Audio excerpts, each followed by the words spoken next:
प्रिय सिविल सेवक आकांक्षियों, मैं आप सभी का आज की गोट श्रृंखला में स्वागत करता हूं।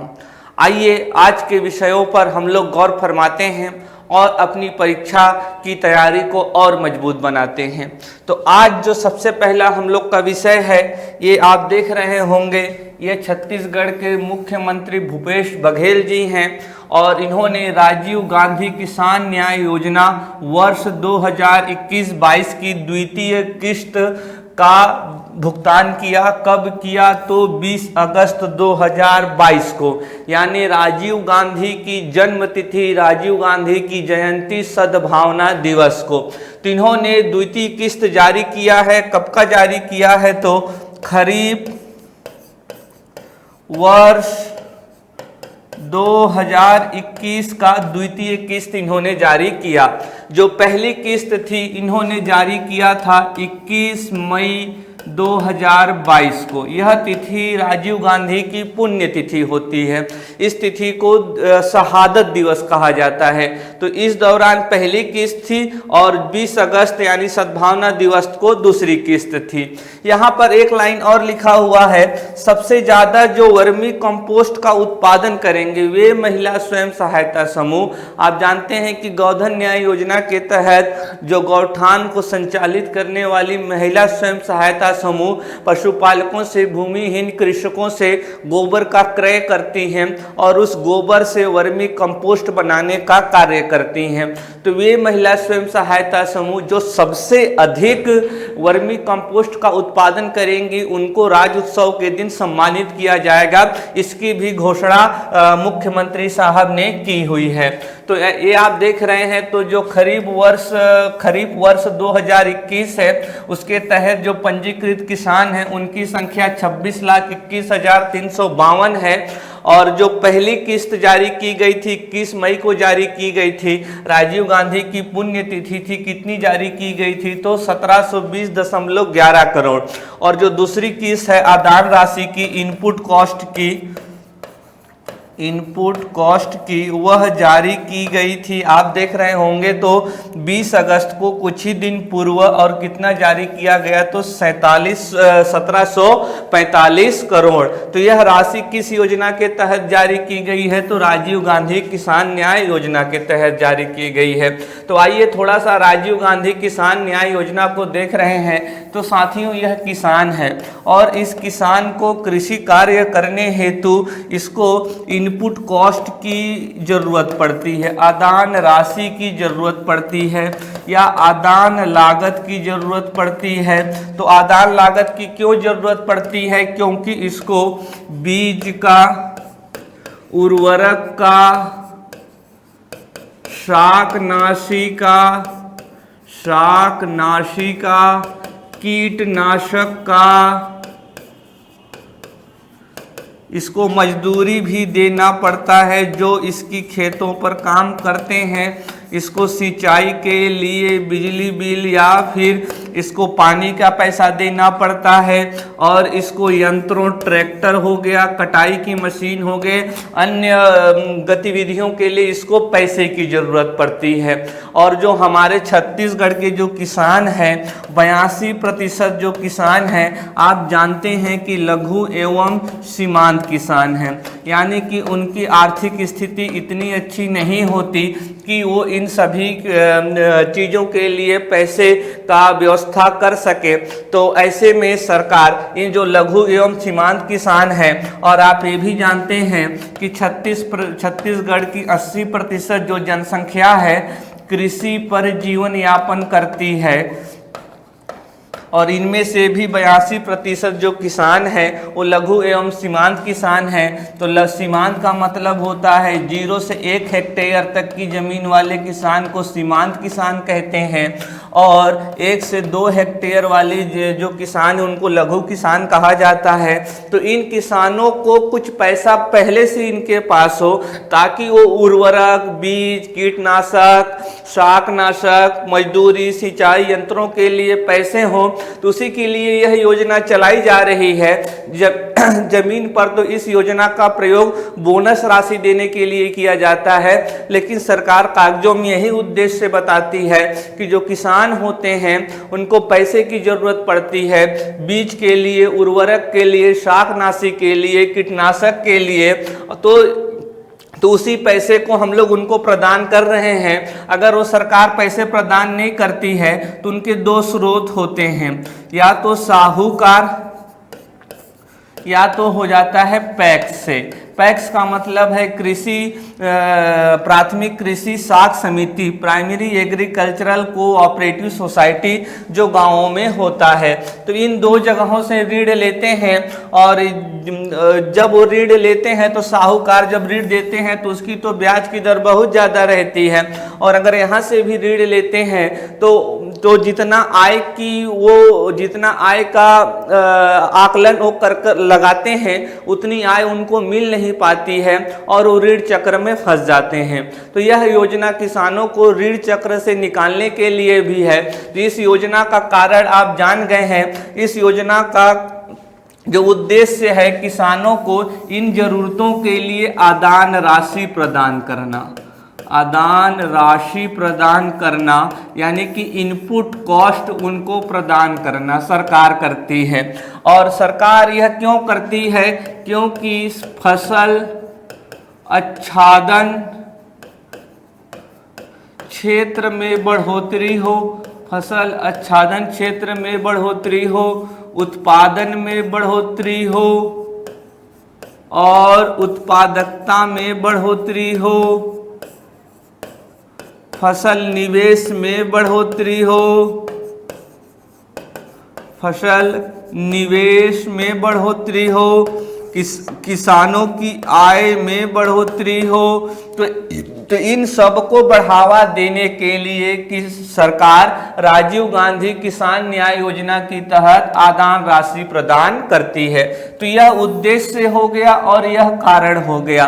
तो राजीव गांधी किसान न्याय योजना में आपसे पूछे कोई क्या होता है तो आप बोलेंगे सरकार आदान राशि देती है। क्यों देती है? क्योंकि किसान लघु एवं सीमांत है 82%, उनके पास धन की कमी रहती है, और धन की कमी रहती है तो वो कृषि कार्य हेतु हतोत्साहित होते हैं। तो उनको प्रोत्साहित करने के लिए आदान राशि देती है। क्यों दे रही है? क्योंकि अगर नहीं देगी तो फसल आच्छादन क्षेत्र में बढ़ोतरी नहीं हो पाएगा, उत्पादन भी कम रहेगा, उत्पादकता भी कम रहेगी। अगर मशीनों का प्रयोग नहीं किया जाएगा, कीटनाशकों का प्रयोग नहीं किया जाएगा तो प्रति एकड़ या प्रति हेक्टेयर में उत्पादन तो कम ही होगा, तो उत्पादकता नीचे चली जाएगी। फसल में निवेश करने के लिए उनके पास पैसे ही नहीं रहेंगे और उनकी आय में बढ़ोतरी नहीं होगी। यह जो योजना है वह 21 मई 2020 को लागू की गई थी, और यह योजना भूतलक्षी प्रभाव से लागू की गई थी। भूतलक्षी प्रभाव से लागू की गई थी। यहाँ भूतलक्षी प्रभाव का मतलब है कि खरीफ वर्ष 2019 से लागू की गई थी। इसको कौन सा विभाग लागू कर रहा है तो वो भी देख लेते हैं। तो इसको हम लोग देख लेते हैं तो किसान एवं कृषि कल्याण विभाग इसको लागू कर रहा है। तो ये भी हम लोग जान गए। आगे देख लेते हैं कि इसका कार्यान्वयन एजेंसी कौन है। तो जो कार्यान्वित एजेंसी है तो राज्य स्तर पर संचालक कृषि है, संचालक कृषि आयुक्त इसको लागू करेंगे, और जिला स्तर पर उप संचालक, और जिला स्तर पर उप संचालक, और एक किसकी देखरेख में करेंगे तो ये कलेक्टर के देखरेख में करेंगे। तो जो कलेक्टर होगा रिपोर्ट करेगा संचालक को, उप संचालक को, और उप संचालक रिपोर्ट करेगा संचालक कृषि को। तो ये राजीव गांधी किसान न्याय योजना में आप ध्यान रखेंगे कितनी आदान राशि दी जाती है तो उसको भी देख लेते हैं। आदान राशि कुल कितनी है तो 9,000 रुपये प्रति एकड़ है, और वे किसान जो धान के फसल के स्थान पर वृक्षारोपण करते हैं, दलहन की फसल लेते हैं, कोदो कुटकी रागी की खेती करते हैं, सुगंधित धान की किस्मों को सुगंधित धान किस्मों की खेती करते हैं, तो उनको 10,000 रुपये प्रति एकड़ दिया जाता है। और ऐसा क्यों किया जा रहा है? ऐसा इसलिए किया जा रहा है ताकि फसल विविधीकरण को बढ़ावा दिया जा सके। जो फसल विविधीकरण को बढ़ावा दिया जा सके। जब किसी राज्य में या किसी देश में जब किसान एक ही फसल पर केंद्रित रहते हैं तो उससे तो पर्यावरण को भी क्षति पहुंचती है और साथ में जो मूल्य आपूर्ति श्रृंखला होती है वो भी प्रभावित हो जाती है। तो एक ही फसल बोने का ही नतीजा है, आप खबर सुनते होंगे कि रोड पर टमाटर फेंके गए। तो ये जो खबर था, इसी योजना के तहत सरकार ने ये जो राशि प्रदान की है आप देख रहे हैं। तो आइए इससे जुड़े कुछ आंकड़ों को नजर डालते हैं। उससे पहले जान लेते हैं छत्तीसगढ़ में एकीकृत किसान पोर्टल का डेवलपमेंट किया गया है। इस पोर्टल से धान उपार्जन की भी खरीदी इसी पोर्टल से होती है, धान खरीदी इसी पोर्टल से भी कोदो कुटकी की खरीदी होती है। आप जानते हैं छत्तीसगढ़ सरकार ने Indian institute of millet research Hyderabad से समझौता किया है और सरकार ने कोदो कुटकी का उपार्जन करने का भी निर्णय लिया है। तो ये जो IIMR है वह छत्तीसगढ़ में कोदो कुटकी रागी की उत्पादन और उत्पादकता को बढ़ाने के लिए अभिनव विचारों को प्रोत्साहित करेगा और सरकार कोदो कुटकी रागी का उपार्जन करेगी। तो वो भी इसी पोर्टल से किया जाता है। इसी पोर्टल से मुख्यमंत्री वृक्षारोपण योजना को भी कार्यान्वित किया जा रहा है और इसी पोर्टल से राजीव गांधी किसान न्याय योजना को। कुछ समय पहले हम लोग आज की गोट श्रृंखला में FGR फार्मर ग्रीवेंस रीएड्रेसल पोर्टल के बारे में जाने थे और यह पोर्टल केंद्र सरकार द्वारा शुरू किया गया है और इस पोर्टल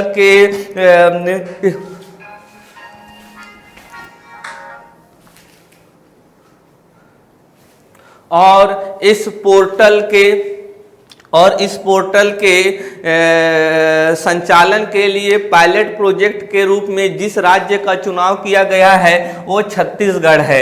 तो छत्तीसगढ़ का चुनाव क्यों किया गया? तो इसी पोर्टल की वजह से किया गया है। यह जो FGR पोर्टल है, फार्मर ग्रीवेंस रीएड्रेसल पोर्टल, इसमें किसानों की शिकायतें सुनी जाएंगी, विशेष रूप से प्रधानमंत्री फसल बीमा योजना के तहत। तो छत्तीसगढ़ के लिए यह एक उपलब्धि है कि छत्तीसगढ़ का चुनाव पायलट प्रोजेक्ट के रूप में किया गया है इस पोर्टल के लिए और उसका कारण है एकीकृत किसान पोर्टल। तो इसको भी आप ध्यान में रखेंगे। ये हम लोग पहले पढ़ चुके हैं, ये देख रहे हैं घटना डेवलप हो रही है। यही मैं कह रहा हूं, अगर आप मेरे साथ बने रहेंगे तो आपकी एक सोच और समझ विकसित हो जाएगी। आगे चलते हैं, देखते हैं यह पोर्टल कैसे काम करता है। तो जो किसान होगा, कृषक होगा, आवेदन लेकर जाएगा और अपने आवेदन के साथ इन दस्तावेजों को संलग्न करेगा। ऋण पुस्तिका B1 है, बैंक पासबुक है, आधार है और इन सबको ले जाकर सोसाइटी यानी कि पैक्स में जमा कर देगा।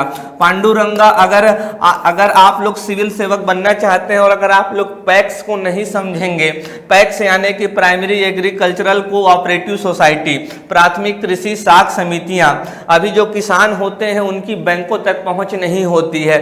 PNB हो गया, UBI हो गया, न जाने जितने भी बैंक हैं उनसे उनकी पहुंच नहीं होती। उनका सारा काम इसी पैक्स के जरिए ही होता है और इस पैक्स को नियंत्रित करते हैं जिला सहकारी संघ मर्यादित, और जिला सहकारी संघ मर्यादित को जो कंट्रोल करता है वो छत्तीसगढ़ का अपेक्स बैंक है।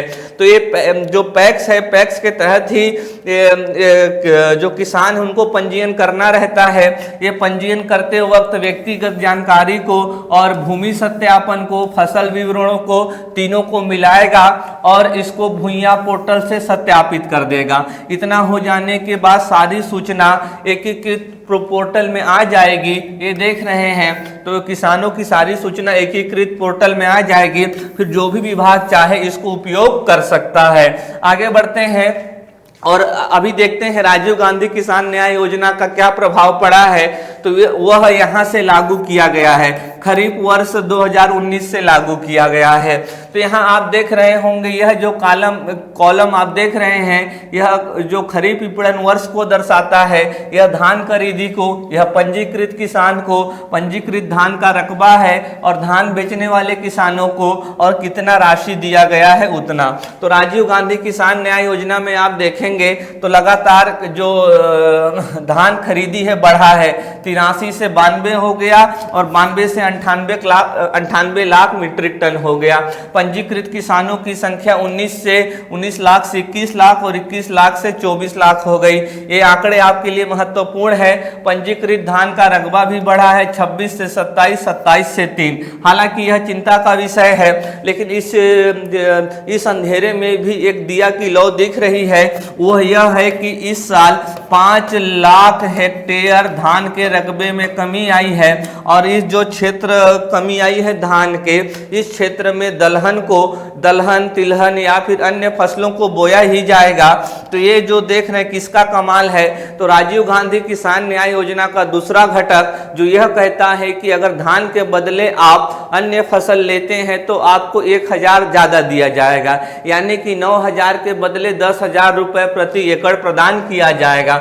धान बेचने वाले किसानों की संख्या भी आप देख रहे हैं बढ़ रही है, 18 लाख से 20 लाख, 20 लाख से 21 लाख, यह 26 लाख हो चुका है। आप पहले वाले स्लाइड्स में देखे होंगे, पर जो पहला साल था उस दौरान 5627.89 करोड़ दिया गया। दूसरे साल 5552.21 करोड़ दिया गया। इस साल अनुमान है कि 7000 करोड़ दिया जाएगा।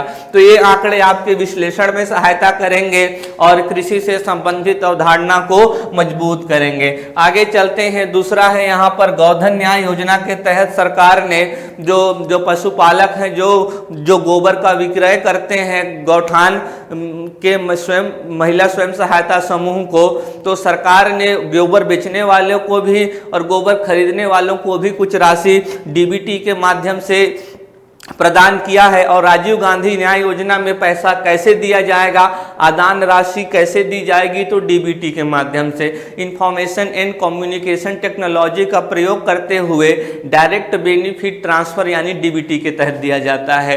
थोड़ा सा हम लोग गोधन न्याय योजना को भी जान लेते हैं। तो गोधन न्याय योजना का जो मूल है वह सूराजी गांव योजना है। सूराजी गांव योजना, छत्तीसगढ़ सरकार ने सूराजी गांव योजना का शुभारंभ किया था। सूराजी का मतलब है यहाँ पर स्वराज्य, यानी कि गांव क्या हासिल कर सकें, स्वराज्य हासिल कर सकें। तो इसके लिए सरकार ने 4 घटक बनाए। वो कौन कौन से हैं, तो नरवा, गरुआ, घुरुआ, बाड़ी। तो इसमें से जो गरुआ घटक है, इस गरुआ के तहत छत्तीसगढ़ भर में क्या बनाए गए, गौठान बनाए गए हैं। इनकी संख्या लगभग 10,600 के आसपास है और ये जो गौठान है इनको संचालित करने का काम वीमेन सेल्फ हेल्प ग्रुप करती हैं, महिला स्वयं सहायता समूह करती हैं। इन गौठानों में पशुओं को रखा जाता है, पशुओं के लिए चारा भी यहीं पर अरेंज किया जाता है और इन गौठानों में विभिन्न आय मूलक गतिविधियां भी संचालित की जा रही हैं। जैसे साबुन बनाए जा रहे हैं, अगरबत्ती बनाया जा रहा है, दोना बनाया जा रहा है, स्टिक बनाया जा रहा है, चप्पल बनाए जा रहे हैं, साबुन बनाए जा रहे हैं। तो ये गौठान, ये जो गांव है हमारे देश की, महात्मा गांधी की जो आर्थिक आत्मनिर्भरता की बात उन्होंने की थी गांवों की, तो इस योजना के माध्यम से वो पूर्ण हो रही है। राजनीतिक आत्मनिर्भरता तो पंचायती राज अधिनियम के तहत पूर्ण हो गई थी, लेकिन गांव आत्मनिर्भर आर्थिक रूप से नहीं थे। तो यह योजना से वो पूर्ण हो रहा है। भला आप ही सोचिए, यह किसने सोचा था कि गांव की महिलाएं साबुन बनाएंगी, गांव की महिलाएं बिजली बनाएंगी। और तो और अभी मुख्यमंत्री ने कहा कि पूरे देश भर में जो उर्वरक हैं उनकी फैक्ट्रीज नहीं हैं, उनके उद्योग नहीं हैं। हम लोग उर्वरकों के लिए कुछ ही उर्वरक अपने लिए उत्पादित कर पाते हैं। शेष जो उर्वरक होते हैं जिनकी मांग आती है वो बाहर से आयात किए जाते हैं। पोटास का तो 0% प्रोडक्शन है हमारे देश में। तो ये जो अभी सोचिए, जो देश भर में जो चीज़ उत्पादित नहीं की जा सकती है उसको छत्तीसगढ़ की महिलाएं वर्मी कंपोस्ट बना रही हैं, खाद बना रही हैं, तो ये बड़ी बात है। गोबर के बिना कोई भी राज्य जैविक राज्य नहीं बन सकता। और आप जानते हैं कि इन गौठानों के कारण छत्तीसगढ़ राज्य जैविक राज्य की तरफ बढ़ रहा है। आइए देखते हैं कैसे बढ़ रहा है। इस गरुआ घटक के तहत गौठान की स्थापना की गई थी और इस योजना का विस्तार करते हुए 20 जुलाई 2020 को, इस दिन हरेली का पर्व था, छत्तीसगढ़ ने गोधन न्याय योजना की भी शुरुआत की कि इस गोधन न्याय योजना के तहत कैसे काम होगा, और इसी के कारण छत्तीसगढ़ आज जैविक राज्य बनने की तरफ है।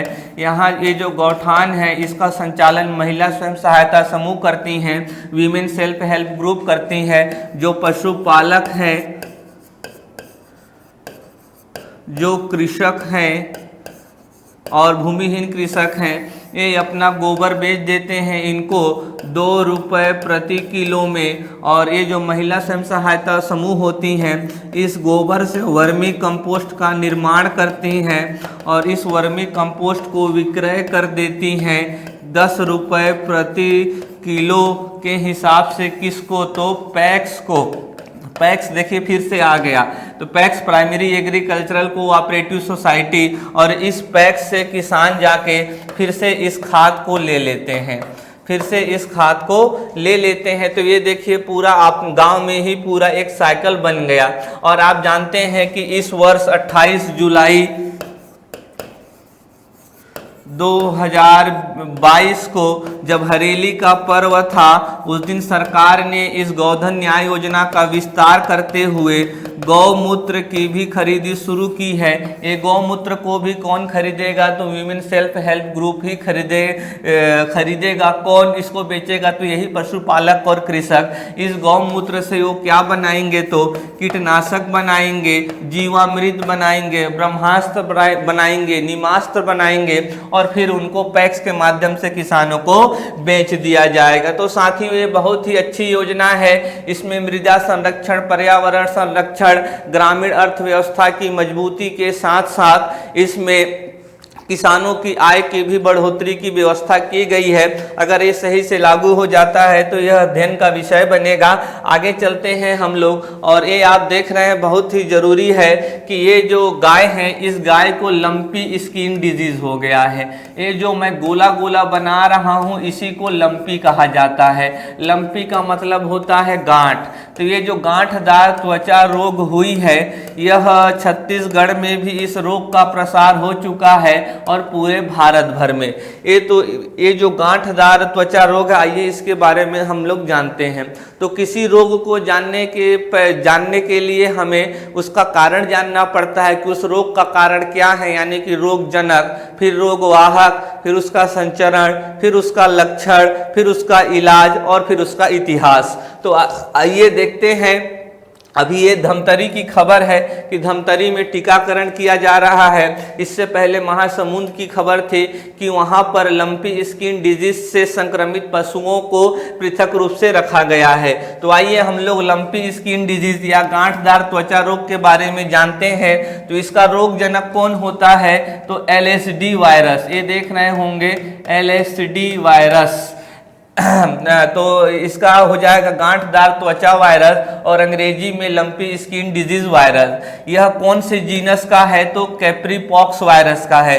साथियों कोई भी वैज्ञानिक नाम आप देखते हैं जैसे कि मैंजीफेरा इंडिका, तो ये जो मैंजीफेरा इंडिका है तो इसमें जो ये पहला वाला शब्द होता है वह जीनस को रिप्रेजेंट करता है और दूसरा वाला स्पीसीज को रिप्रेजेंट करता है। तो यहाँ पर जो जीनस है तो इस वायरस का जीनस क्या है? तो कैप्रीपॉक्स वायरस है। अभी इस पूरे पृथ्वी पर इतने सारे जीव जंतु हैं किनका अध्ययन करने के लिए हम लोगों को वर्गीकरण करना पड़ता है। तो वर्गीकरण में किंगडम आता है, फैमिली आता है, क्लास आता है, जीनस आता है, स्पीसीज आता है। तो यह जो वायरस है गांठदार त्वचा वायरस है, इसका जीनस क्या है तो कैप्रीपॉक्स वायरस है, परिवार क्या है पॉक्सविरिडी है, और यह जो वायरस है शीप पॉक्स और गोट पॉक्स से मिलता जुलता है, और यह एक डबल स्टैंडर्ड वायरस है और डीएनए वायरस है। यहाँ से 3-4 प्रश्न आपकी परीक्षा के लिए तैयार हो रहे हैं। प्रारंभिक परीक्षा में आज नहीं तो कल ये पूछा ही जाएगा। इससे पहले जो गिद्धों की मौत हो रही थी बोटुलिज्म्स के कारण, उसको भी पूछा गया है, तो इसको क्यों नहीं पूछा जाएगा?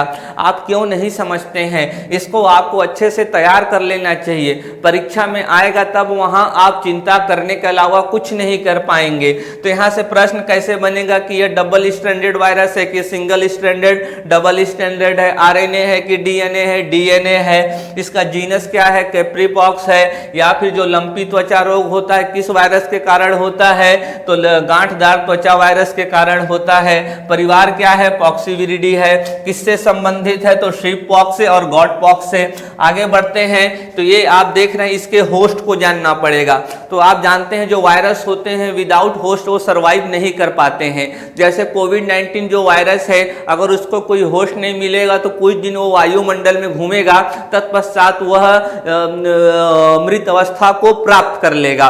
तो हम लोगों को यह जानना जरूरी है कि तो ऐसे ये भी एक वायरस है, एलएसडी वायरस है, ये भी विदाउट होस्ट जीवित नहीं रह सकता। तो इसके होस्ट कौन कौन है तो ये आप देख रहे हैं, ये देख रहे हैं, यह बॉस इंडिकस है, बॉस इंडिकस है, और ये जो आप देख रहे हैं बॉस टॉरस है, बॉस टॉरस है, और ये देख रहे हैं तो ये एशियन बुफेलो है, एशियन वाटर बुफेलो है, और इसका जो नाम है बुबालस बुबालिस है, इसका नाम बॉस टॉरस है और बॉस इंडिकस है। ये जो ठील वाले होते हैं बॉस इंडिकस, और इसको जर्सी कहते हैं आमतौर पर, और जिसमें ठील नहीं होता वो बॉस टॉरस होता है। तो वो जो वायरस है तो वो वायरस इन्हीं पे पनपता है और इन्हीं को नुकसान पहुंचाता है। तो कैटल में क्या क्या आ जाएंगे तो इसके दो होस्ट होंगे, एक तो होंगे गाय और बैल और दूसरे होंगे भैंस। तो कैटल में भी कौन कौन से? बॉस इंडिकस और बॉस टॉरस, और एशियन वाटर बुफेलोज में भी बुबालस और बुबालिस। तो ये आप ध्यान में रखेंगे। ये भैंस है, ये वाटर बुफेलो आपको दिख रहे हैं, मजे ले रहे हैं पानी में, तो इसमें भी अंतर आप किए रहिएगा।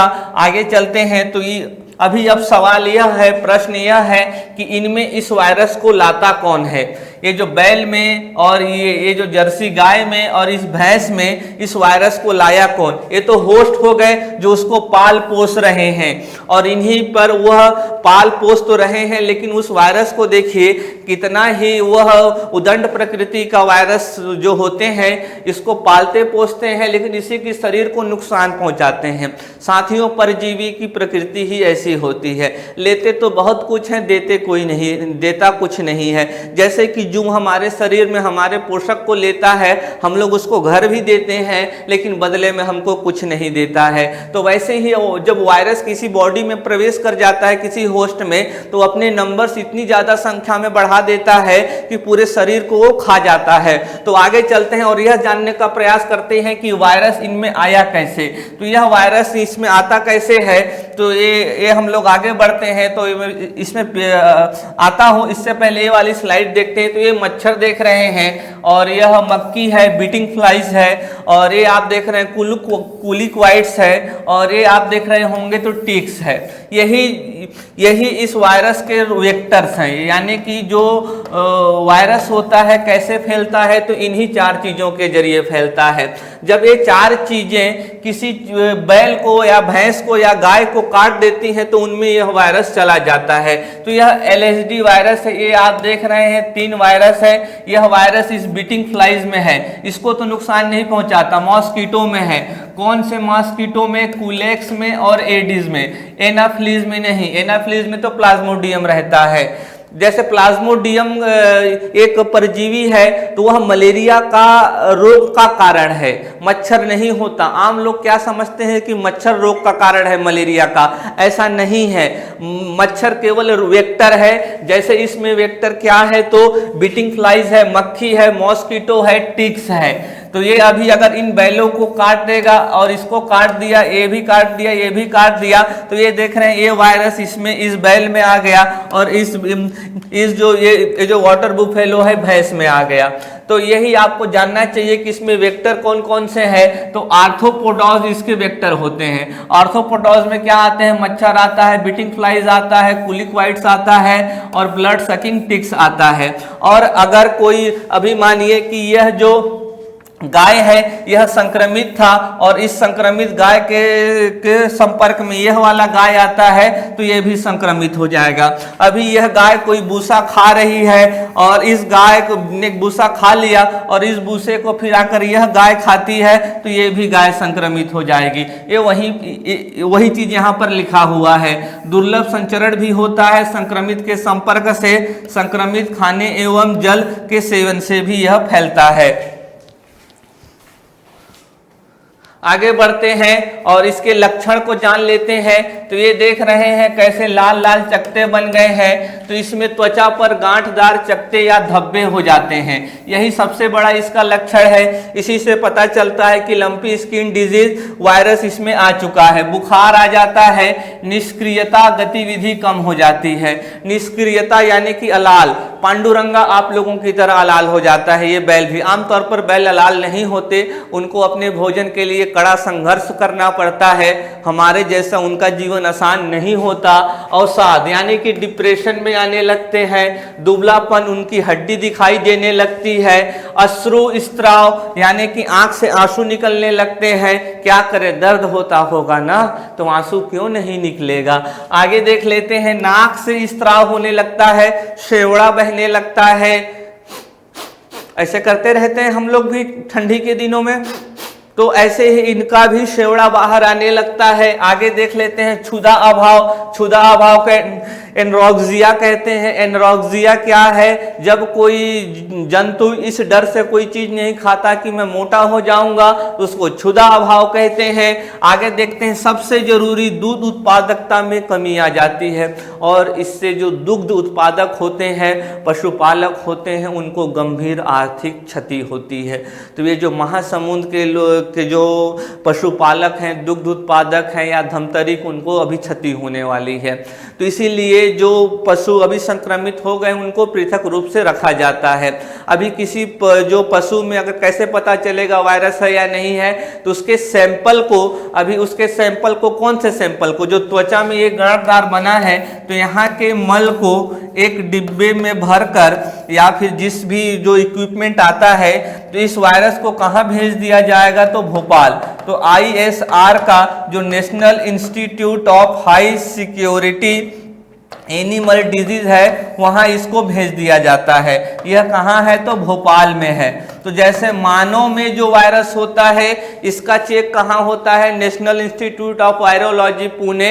इसी तरीके से पशुओं का जो वायरस का जो चेक होता है वो भोपाल में होता है, national institute of high security animal disease ICAR में। उपचार क्या है, कोई भी इसका उपचार अभी वर्तमान में उपलब्ध नहीं है। एंटीबायोटिक और चिकन पॉक्स के टीकाकरण के जरिए इसका इलाज किया जाता है। आगे चलते हैं और यह जान लेते हैं इस बीमारी के इतिहास। तो यह बीमारी सबसे पहले 1929 जाम्बिया में दिखाई दी थी। जाम्बिया कहाँ है, तो अफ्रीका में। साथियों, आपको यह एटलस में जाकर देखना चाहिए। अगर आपके पास एटलस नहीं है तो आप गलत दिशा में हैं। एटलस के बिना, मानचित्र के बिना एक सिविल सेवा परीक्षा की तैयारी हो ही नहीं सकती है।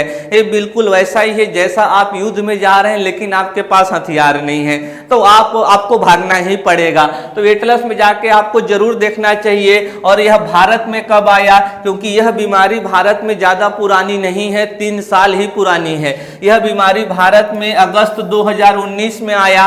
कहां आया, तो यह एक प्रीलिम्स का फैक्ट है, मयूरभंज एवं भद्रक जिला उड़ीसा भारत में आया।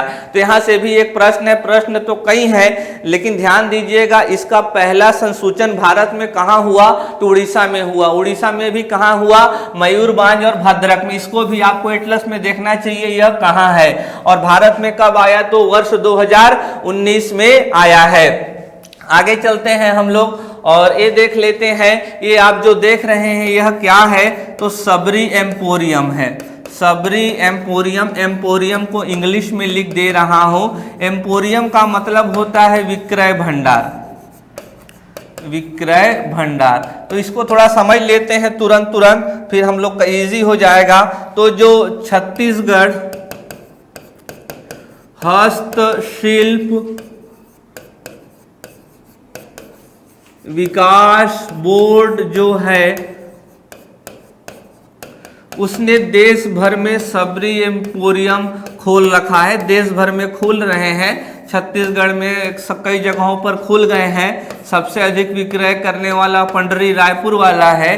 तो इस जो सबरी एम्पोरियम में छत्तीसगढ़ के शिल्प वस्तुओं का विक्रय किया जाता है। एम्पोरियम का मतलब होता है विक्रय भंडार। किसका भंडार, तो शिल्प वस्तुओं का। तो शिल्प वस्तुओं का यहाँ विक्रय किया जाता है। ग्राहक आते हैं, शिल्प वस्तुओं को लेते हैं।